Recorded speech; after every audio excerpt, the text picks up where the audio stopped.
details on the effort to keep SNAP benefits funding in Louisiana during the federal shutdown. State lawmakers have approved a plan that would be a short-term solution, focusing on the most critical needs. WDSU's Jonah Gilmore is live for us in Baton Rouge with what's next to keep families fed, and not everyone's going to be getting these SNAP benefits.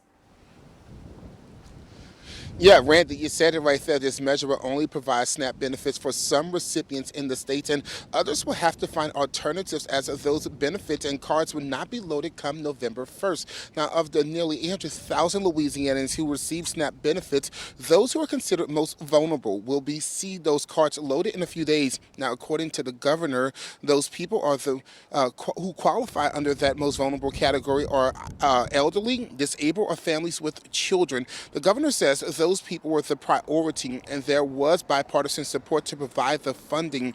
On the other hand, some 53,000 SNAP recipients will not see benefits come November 1st. We're told those people are considered able-bodied and do not fit under the vulnerable category. We have been pouring through the demographics, through the data, to ensure that we could segregate the card holders, to ensure that we are capturing the most vulnerable. That's when things start to get political, when you start to talk about the term able-bodied. Look, when people are hungry, and the people who qualify should be able to get their benefits, period, point blank.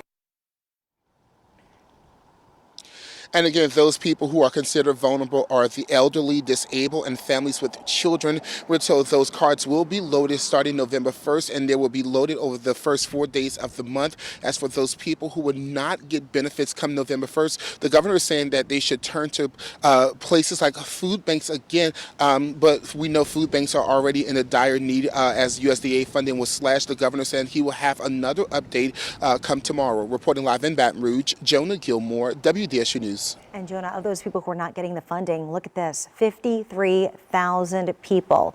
They have been deemed able-bodied adults by Governor Landry, and they will not be receiving those SNAP benefits come